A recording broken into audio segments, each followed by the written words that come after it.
So someone asked me whether they should work in a private setup or NHS. Guys, I have already made a video about NHS benefits of working here in the NHS, and then for the private sectors, the benefits are the same, but you private sector, I mean, if you work as an agency means you are going to book your shifts, so you are going to work when you want to. All right. Agency, they said whether they should work in agency or NHS. So if you are going to work in an agency, you are going to book your shifts. You are not going to be there every day. That's your no, that's not your permanent job. You are going to do it as part time. So obviously you are not going to get maternity leave. You are not going to get sick leave. You are not going to get paid for sick leave. You are not going to get paid for maternity leave. You are not going to get paid for annual leaves. All right. So if you work in agency, it's part-time. And if NHS, you can watch that video, 17 benefits of working here in the NHS. You can watch that video. And for the private sectors, if you are going to work in the private sector, in a care home, in a nursing home, they provide all the benefits also. And the work is easy there. I mean, you have your own routine, you have your own patients, all the residents. What happen is the senior citizens, they live there. If they have any complications staying at home, if they have any if they have dementia, they can stay in the nursing home. If they have any problem at home, or they live alone, and their mental condition or their physical condition, or they need any mobility aid, or if they need any support at home, they can live in a residential care. So if when you work in a residential care, you have a set number of patients. And let's say you have 30 patients in the units, or 15 patients in the unit. You are going to take care of them. In the private sector, you don't have IV drugs to do. You have only oral medications to do, and dressings. Mostly patients, they live there also with dementia, and if they have any complicated wound that need dressing, or if they have any pressure ulcers or leg ulcers, then they can stay in the residential care. So you are going to take care of them in a private sector. And you have set number of patients.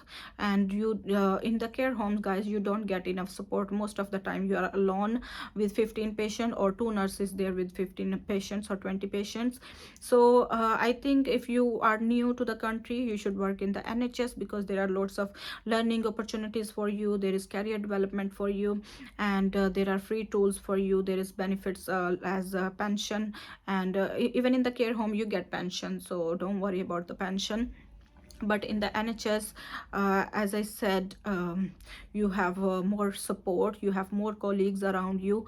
In the care home, you are only there, and then you need to plan accordingly. You need to prioritize your things, and also you need to make care plans for the patient, and it takes time. Here in the NHS, we have online system, so we can do it online very easily. Mostly night staff, they do it. And in the care home, it's paper based most of the time, and they write each and every bit of the patient. I mean, honestly, each and every bit, what patient is going to eat, and when they're going to eat, and what patient is saying, and what patient is thinking.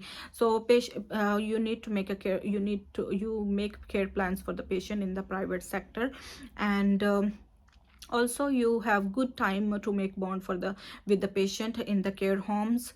And the family benefit, some care homes provide visa sponsorship, but some they don't. So NHS, for everybody, they provide visa sponsorship.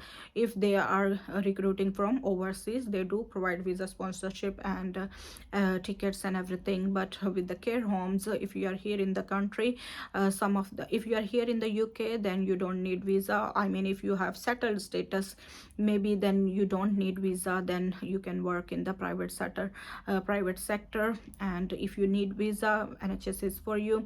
And on your visa, you can call your dependents also. But when you work in a care home in a private sector, they don't give you visa, so you will be on your own visa. If you have a permanent residence, then it's good for you to work in the permanent in the private sector.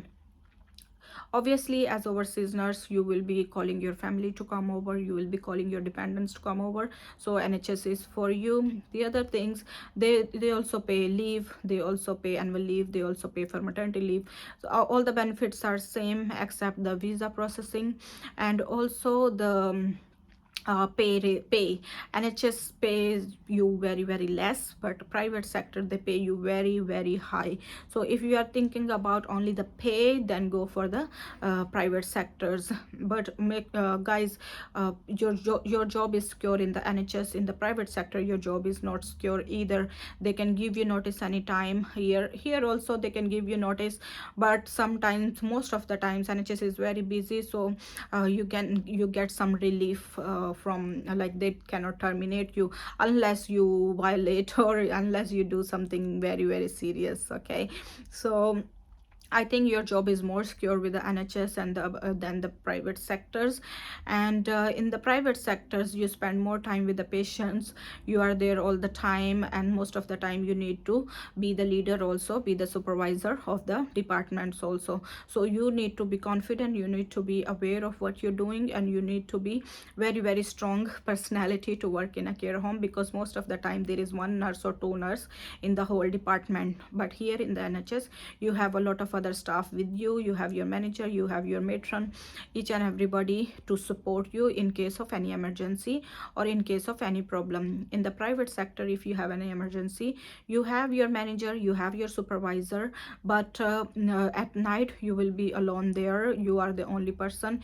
Maybe they have only one matron available at night. So I'm just saying is, in a private sector you are the boss. If you are going to work there as a nurse, you should be knowing, I think you should be more confident in working as a nurse, and you should be knowing each and every bit. You should be knowing how to treat hypoglycemia, you should be knowing how to treat hyperglycemia, or dressings. If you're not sure about the dressing, then you need to make a referral. And if you cannot control the blood sugar of the patient, you need to make a referral to diabetic nurse.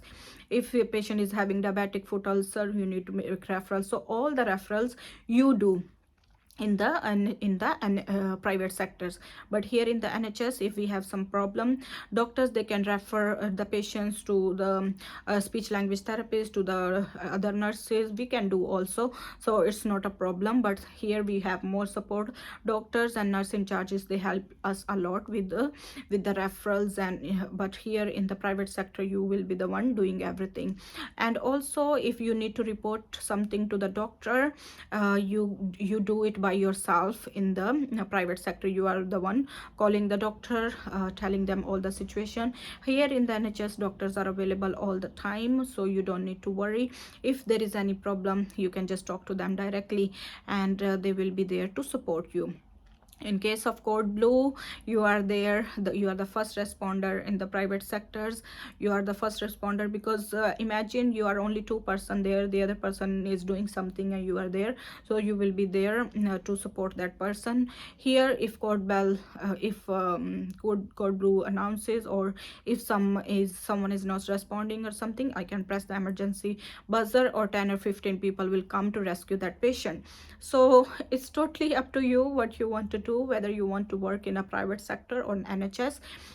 What I'm saying is, NHS pays you less, but private sector pays you very high. If you think about only money, go for it.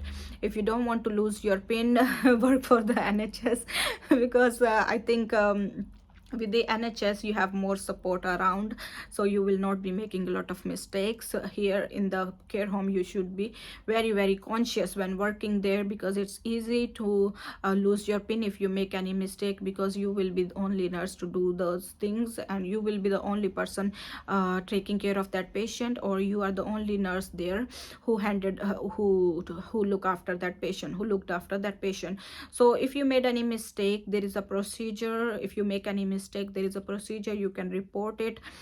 Same thing, we have no blame culture in the NHS, and I believe in the care homes also, in the private sectors also, they have the same culture. But I'm not sure about the private sector what they do in case of any mistake. But here in the NHS, if you make any mistake, you are there is nobody to blame. All right, so we just need to report it to the DATEX. We just need to DATEX it. We need to report it as incident reporting, and then we can inform the doctors or the senior teams, and then that's it. All right, and now you need to do the evaluation form also, like you can learn from it what happens, why it happens, and what you can do better in the future, and how to avoid those mistakes in the future. All right, so in summary, NHS has its own pros and cons, the private sector has its own pros and cons, so you need to think widely. If you think about money, go for the private sector. If you want to have loads of free learning tools, NHS is for you. And because on the internet page in the NHS we have loads of free learning tools, we have loads of free trainings that you can attend. All right, so that's it for today. Thank you so much for watching. Take care. Bye bye.